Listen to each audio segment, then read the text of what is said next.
All right, so already halfway through the year, we already got a ton of good movies already, apparently. Yeah, have you seen Air yet, by chance? I haven't seen Air. I tried to go see it in theaters when I was in school, but too busy. No. Air's my second favorite movie of the year. It's fantastic because I love Michael Jordan, and he's not even in this movie. It's Just some when it comes to the Jordan family, it's mainly his mom, played by Viola Davis, that's kind of takes over. But like, it's a story of Nike kind of creating the Jordan brand, and the way the story is told with Matt Damon, Ben Affleck, all the other great actors in it. It's a fantastic movie. I can't believe you haven't watched it yet, for being like a big Michael Jordan fan like me. I don't. Is it on Apple TV? It's on one of those weird streaming. It's probably Paramount or Either Peacock Paramount or something like that. I think it's Peacock, but I'm telling you, gotta watch it. I've seen it twice. It's very good. No, I plan to. I just gotta find out what it's actually on first, because I wanted to go see it in theaters because so many good actors in that movie. Yeah, no, it was very, very good. I'm telling you, gotta watch it. Yeah, but we also had Creed 3 come out a while back. Yes. I mean, to me, I watched it a second time, and it was just as good as the first. So, I mean, to me, it's so close to which one's the best, like 2 or 3, because I would say 3's better. Not than 2.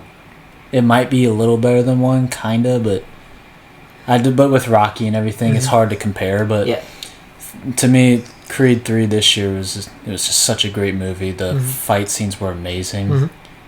Michael B. Jordan saying based off an anime too, which I thought was sick.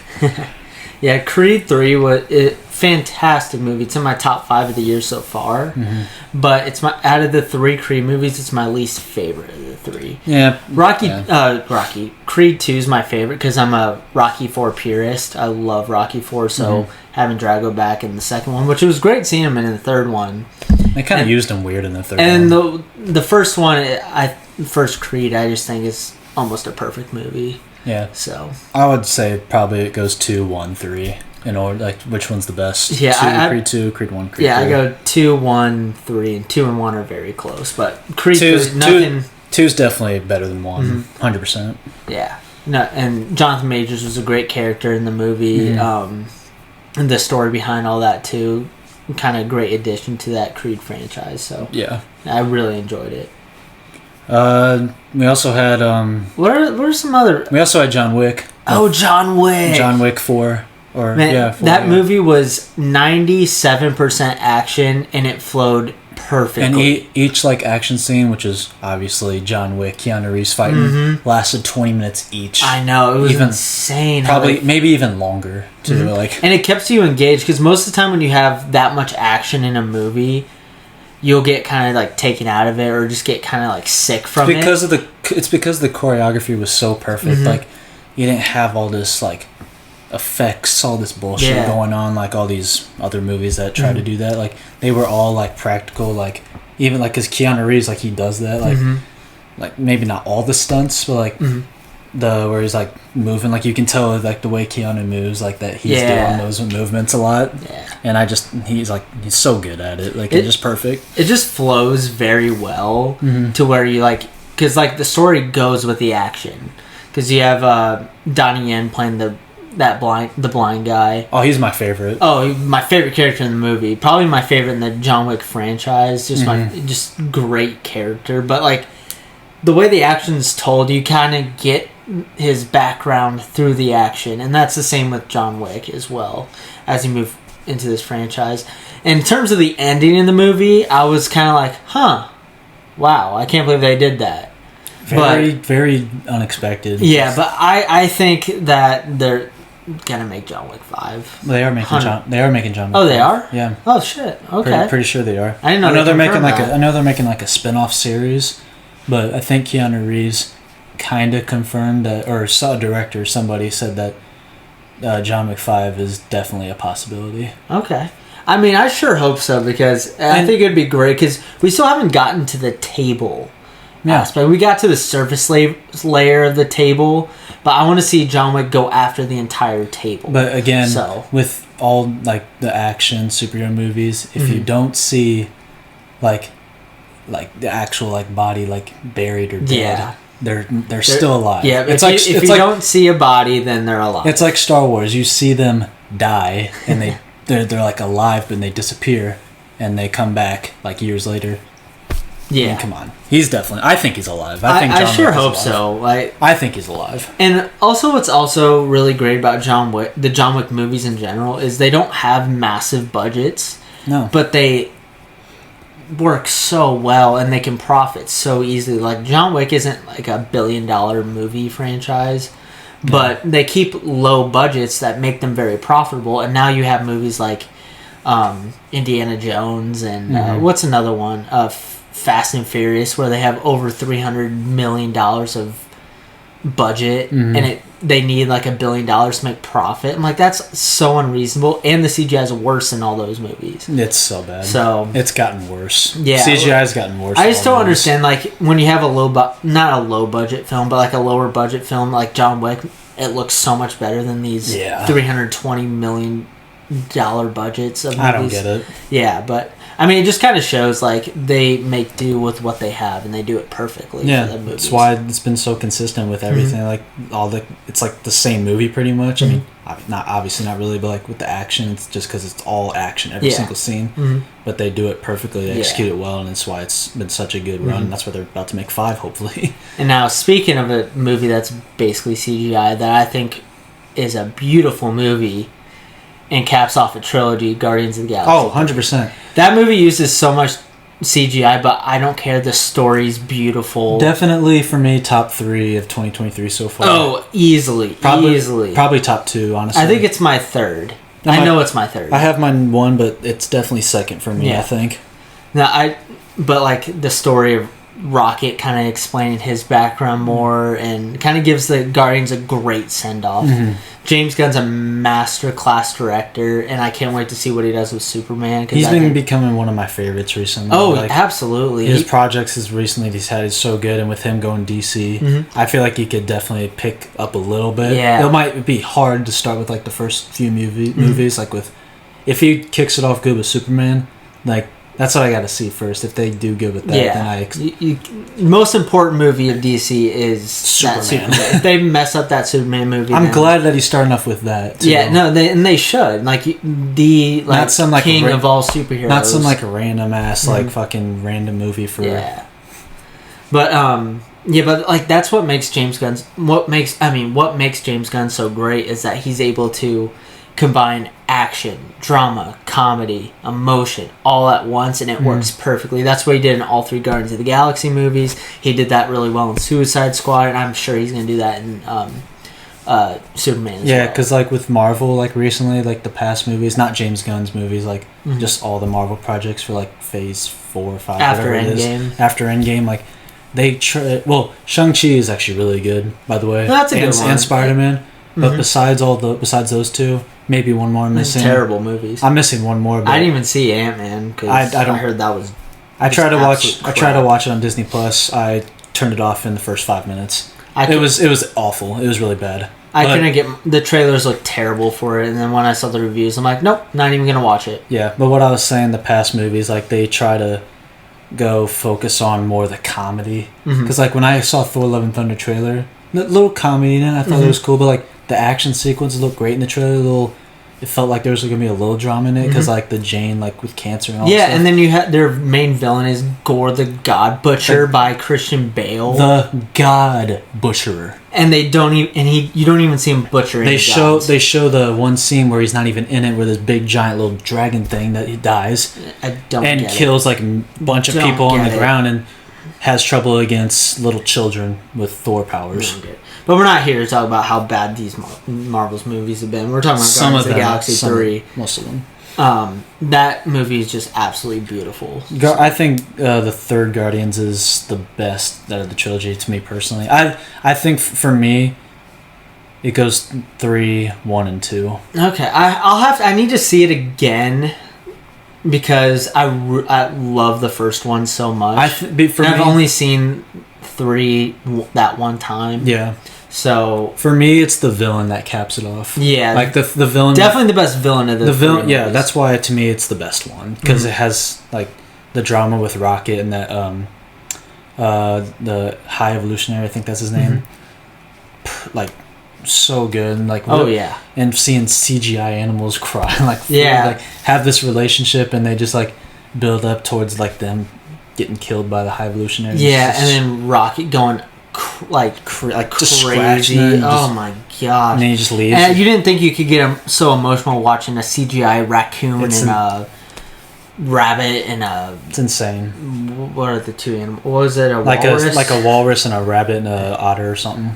But like, you didn't think you could get attached and feel emotion towards these CGI creatures, but you do. It's so good. And again, that's masterclass by James Gunn. So. And what a like curveball with all these like rumors with these trailers, thinking, oh, at least like 1 or 2 people are gonna die. Yeah, and nobody not a single person died. Because towards the end, there was like a scene for each person in the like movie. It's like, I thought Star-Lord was gonna die. Definitely thought Rocket was gonna die. Thought Drax was gonna die, and Mantis. Thought.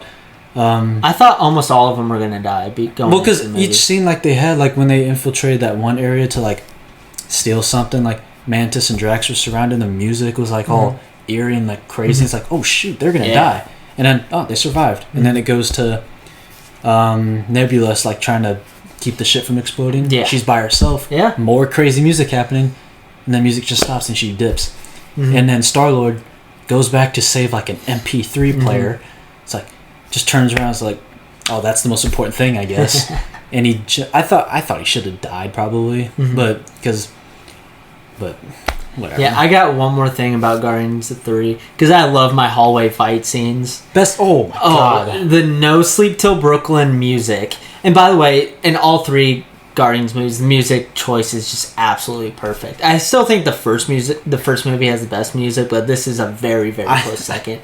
But the hallway scene with No Sleep Till Brooklyn was perfect. Yeah. Then the ending scene too, when like they all celebrate and they have like the whatever that song is going, like run fast from whatever. All yeah. And everyone's like dancing, like everyone's saying goodbye. It's a perfect ending for like a trilogy with James Gunn leaving, and having Star-Lord seeing his grandpa again. Like, and to me, I think that's the end of the MCU right there. Okay, no, but it's the end for Guardians 100% because they'll be back, most of them. Yeah, my only one gripe with the movie is what's the gold guy's name?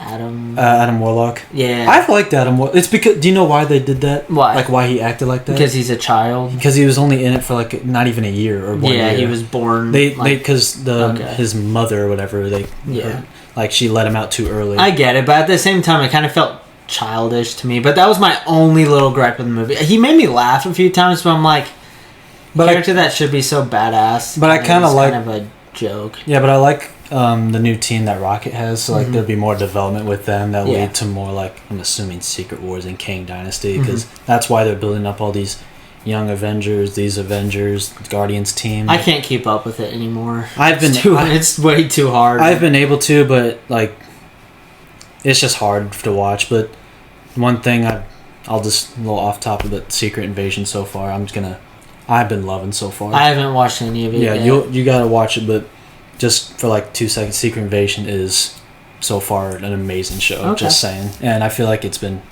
little more mature and not like there's like I think it's perfect so far. Yeah, I think I might wait till the whole thing is out, and then maybe I'll go back to it, but we'll see. Because the Marvel shows, they've always started out pretty well, and then they progressively get worse and worse and worse and worse.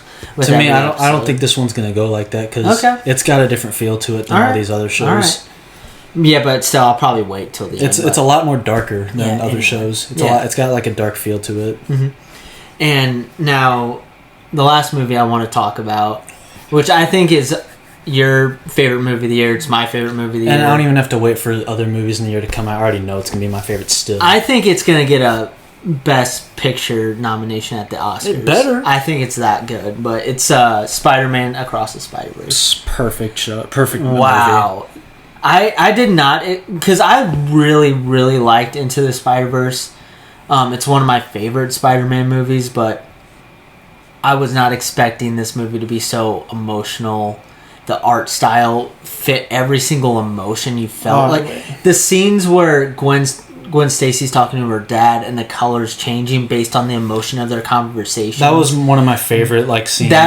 That blew me away. Every interaction with Gwen and her dad, one of my favorites in the movie, because with all the color changes, like she's like not like angry, she's just like yelling a little bit, and he's kind of like just a little irritated about it, and like the colors are like getting darker, especially like when the 2099 Spider-Man, the other Spider-Woman and Gwen, they like save the helicopter from everybody, and when she's like gets caught by her dad and just like aiming the gun at her, she takes her mask off and the colors just go dark. But like when it's on Gwen, it has like her mask in the background with the colors dripping, and it goes back to her dad, like in the middle of him is like really dark and around like white, and it just gets even darker and darker. And then Miguel saves her and just goes away. I know, it's crazy. And I've been pretty sick of the multiverse kind of movies because everybody's freaking doing it. Yeah, DC was doing it. Marvel's doing it. Marvel planned it though, but they executed it awful so poorly. But it was their plan all along. Like that's why I was hyped for it. Yeah. But after seeing Spider-Man No Way Home, I was like, oh man, they're about to do something great. And then after that, they just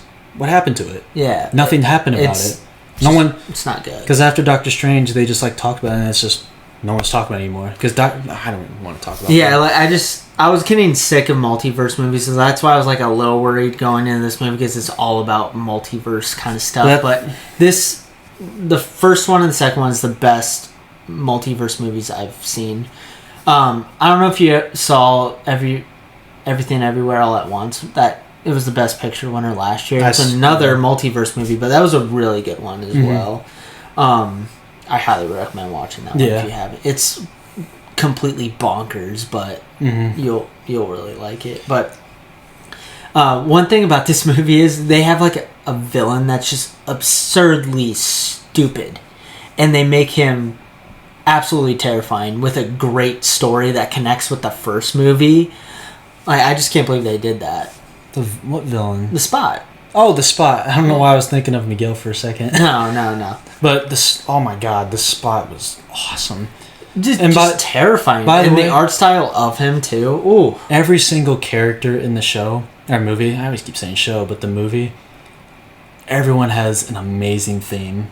Oh, so, yes. Miles has his theme mixed like from the first movie and like a little remix with this one. Gwen has an awesome theme as well with like little guitar and the bass and the drums and all that. Probably my favorite theme is probably either the Spot theme, like where it's like all eerie and like insane. Probably 2099 Spider-Man's theme. That's a good one. And towards the end, which is when the ending was insane, and I was not expecting that ending. But at all. With the ending theme, like with the Prowler's theme.